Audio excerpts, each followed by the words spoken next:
Gene, give me Mr. Wooster on line 3, will you? I'm talking to Simon at the moment, thanks. Now look, Simon, give me a rundown on January's commissions, will you, as soon as possible yesterday by choice. Yeah, fax your secretary over them. Get your secretary to bike over a fax. Okay. See nothing in your letter that justifies the establishment of a full network. Yes, Simon. Okay, right, and let me know if you can get that rep to Huddersfield tomorrow morning, will you? Pronto. Cheers. Gene, have you got Mr. Wooster on line 3 yet? Fine. Hello, Bertie, Stuart here. Listen, that man of yours, what was his name? He said he was the most resourceful valet you'd ever had. Jeeves, that was it. Well, now, could you lend him to me? If he's as good as you say, I'd really come in, appreciate that. Good morning, sir. Mr. Wooster sent me. You were quick. I endeavour to give satisfaction, sir. Thank you, Bertie. So you're Jeeves, are you? Yes, sir. If you'll allow me, sir, I think this will meet your requirements. What? The confection you're favouring at the moment, sir, is perhaps a trifle noisy for an open-plan office. Look, Jeeves, I didn't send for you to talk about ties. I want advice. Do beg your pardon, sir. I was the victim of confusion as to my function here. You what? I was labouring under a delusion, sir. I fancied that Mr. Wooster sent me to counsel you as to your habiliments. Ah. Do you speak English, Jeeves? Whenever it is convenient, sir. Well, look, it's convenient now because I've got a problem. It's nothing to do with my clothes either. I like this tie. Anyway, the CEO gave it to me. Possibly he was desirous of getting rid of it, sir. Well, look, this is the problem, right? I've got an area sales manager under me called Billy Sargent. The fact is, well, he's a real big mouth. He promises, but he never delivers. Most distressing, sir. Yes, it is distressing, Gene. Look, I'll show you, too. Hello, Gene, I thought I asked you to get Billy over here. Well, send him in, will you? He's coming. Billy, do sit down. Now, a bit of admin. I need your department's expenses for this quarter. They'll be on your desk first thing after lunch. Good. Now, what about that new account in your area, Halbach and Kennedy? I thought I asked you to send someone out. I was just about to do that very thing, Stu, when you called me in. Yes, but I asked you a month ago. Yeah. Well, tied up with a bit of a shortfall of manpower in the field at the moment. But you said that you'd put someone straight onto it. Yeah, well, had to judge for the right moment. You pressurize these new companies and they'll distrust you. Well, forget it, Billy. I just had word they gave Parker and Gibbs a big order, all right? We missed the bus, Billy. That was why it was so urgent. Oh. Yeah, well, these new companies, I shouldn't be surprised if they'll be bust within a week or two, defaulting on payments here and there. Sounded like a bit of a Mickey Mouse operation to me. I reckon we're well out of it. Well, anyway, what about this call rate problem? Look, I want a monthly report on salespeople who fail to make calls. Your area is one of the worst, Billy. One of the best. What? We're the worst because we're the best. We're such a hot, tight little area, Stu, that we simply have more calls to make, which means more calls that we fail to make. Well, anyway, I want that report out by yesterday. On your desk first thing. Better be. And Industrial Carbon Fluids want to call. They're thinking of upgrading to Turbonet 7. I will call on them myself, personally. Yeah, you're not taking on too much. You're not biting off more than you can chew. Hey, Stuart, I'm famous for my bite. I can chew with the best of them. I'll handle it myself, personally. Oh, by the way, I volunteered to organise a Christmas party this year. I was wondering if you had any ideas about the venue. No, I'll leave that to you. But do the other things first, will you, Billy? Consider it done, Stuart. Ciao. Hasta la vista. There. And you can guarantee he'll only get 25% of those done, if we're lucky. That reminds me. You ask him to do something and he says sure, and then he just doesn't do it. Oh, hello, Donna, Stuart here. Billy's just left my office. I forgot to ask him to chase up the Pride account, okay? Oh, and if he's going to the garage, could he get them to fix the telephone antenna on my Jag? Thanks. Well, I don't suppose he'll manage those two either. May I ask, sir, is Mr. Sargent otherwise an admirable employee? Billy? Oh, one of the best. We used to say you could sell shampoo to Kojak, if he ever got round to making the call. Exquisitely droll, sir. Oh. It seems to me, however, sir, that you are something of a forceful gentleman. What, is there anything wrong with that? indeed, sir. I've often remarked that it's a most important attribute for any manager. However, I wonder if you've made it quite clear to Mr. Sargent that he is able to discuss your requests. But you're not saying he's afraid of me? Not afraid, precisely, sir, no. You are quite a dynamo, however, and give orders with some alacrity. Speak English, Jeeves. Very good, sir. I have often expressed the opinion that the most important part of management is not telling someone to do something, but making sure that he or she is able to do it. Anyone can give orders. You mean you have to know if the orders are feasible or not? Precisely, sir. What? You're not saying it's my fault. Oh, no, sir. But it is your problem, and it is for you to solve. That is why you are a manager. So I'm simply giving him too much to do? It is partly it, sir.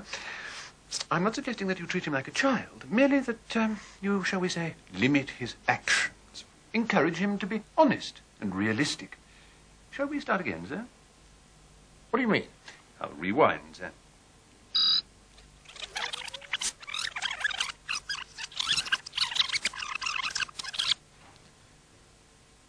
That's clever.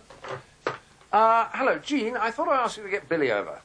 He is? Oh, well, send him in, please. He's coming, he's coming. Ah, Billy, do sit down. Now, look, I need your department's expenses for this quarter. They'll be on your desk first thing in the morning. Are you sure? No problem. Well, it's quite a lot to do, you know. Hey, I can handle it. Yes, but you don't think that a couple of days would be a more realistic deadline? That's fine by me. You're right. A couple of days.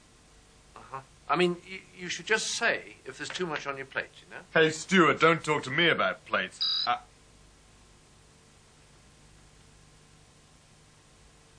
Is he all right? Oh, yes, sir, just on pause for the moment.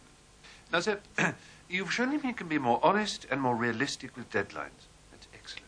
However, sir, I feel you've made a slight mistake in not telling him why you want your department's expenses. If he knows your reasons, he'll feel a part of things. That gives him an incentive. Well, we got a budget meeting with finance on Tuesday week. Well, then you'll forgive me for saying so, sir. You have no need of your information until Friday at the earliest. Tell him so. Ah, Billy, I've got a budget meeting with finance on Tuesday week, so I'll need your department's expense sheets for this quarter. Tuesday week. Well, I'll have them on your desk by day after tomorrow, then. Day after tomorrow. Could you really have them done by then? I really do them? Oh, well, I can really have them done by Friday. Friday. Friday will be fine. What? Well, if you'll excuse me, sir, I've often thought that it's not just as firm a deadline as possible, but also witnesses are very helpful. Ah, I think I see what you mean. Unfreeze him. In fact, Friday is very, very cool for me indeed. What? Oh, right. Jean, Billy's preparing his expenses on Friday. Can you have someone pick him up from his office at, what time exactly,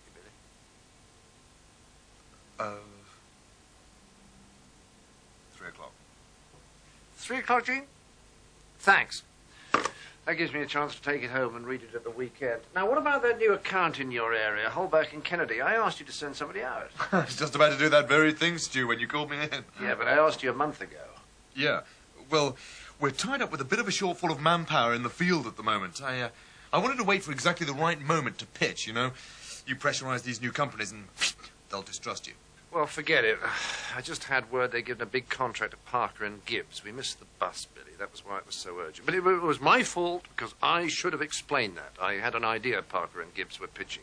I'm sure if I'd told you that, you would have done it. I'm sorry, Stuart. No, I'm sorry. That sort of thing? Perfect, sir.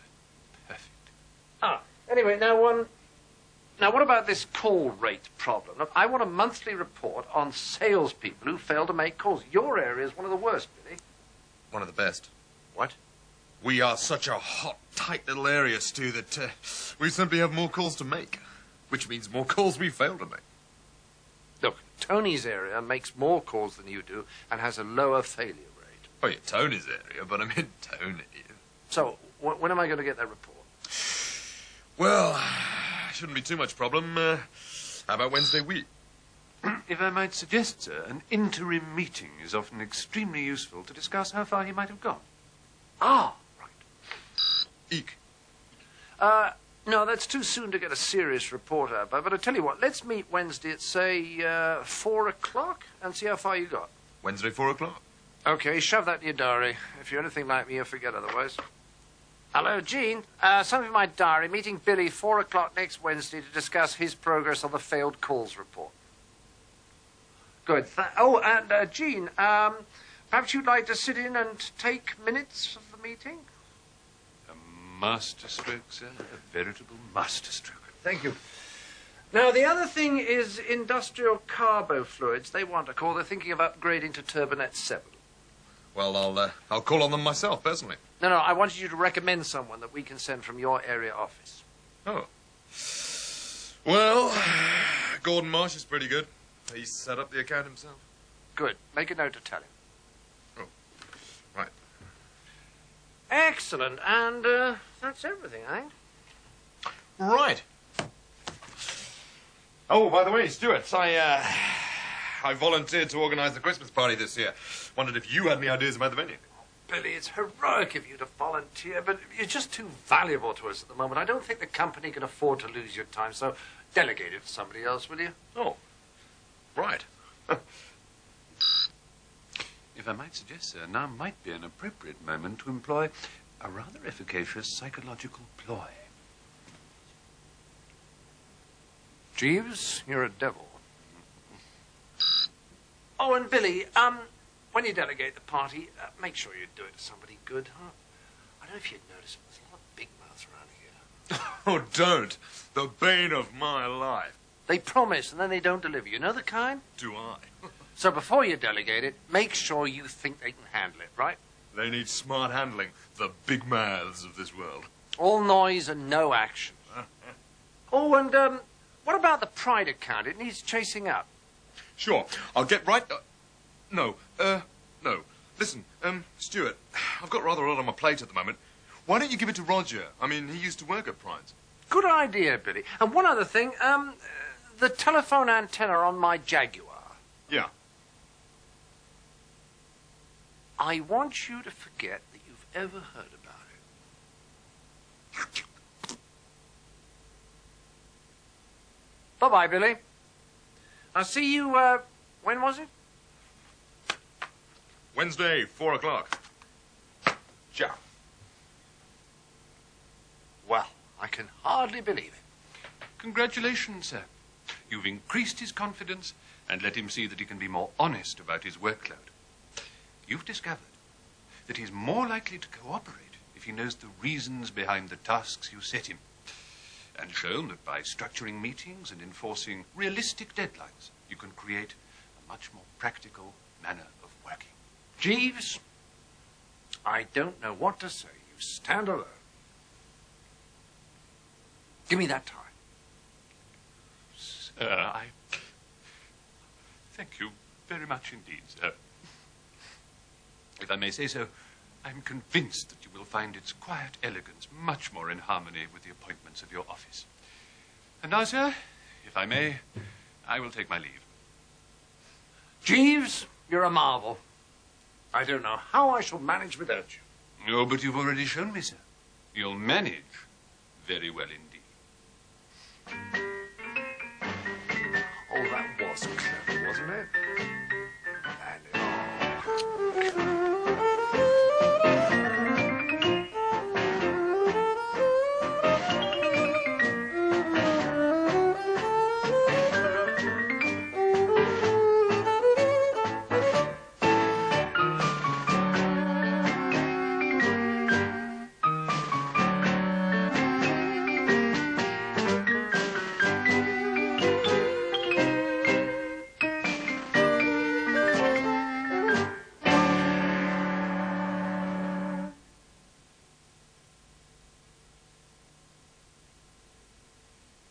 Billy is a problem, but certain basic rules for managing anybody hold the solution.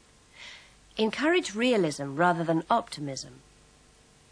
Hey, I can handle it. Yes, but you don't think that a couple of days would be a more realistic deadline? That's fine by me. You're right. A couple of days. Explain the reasons behind the tasks. I've got a budget meeting with finance on Tuesday week, so I'll need your department's expense sheets for this quarter.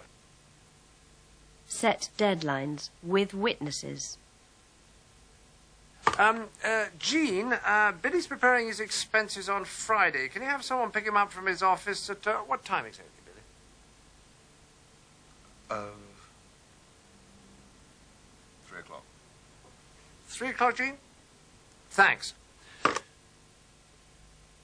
Agree review points for longer projects. No, that's too soon to get a serious report out, but I tell you what, let's meet Wednesday at, say, 4 o'clock and see how far you got. Wednesday, 4 o'clock.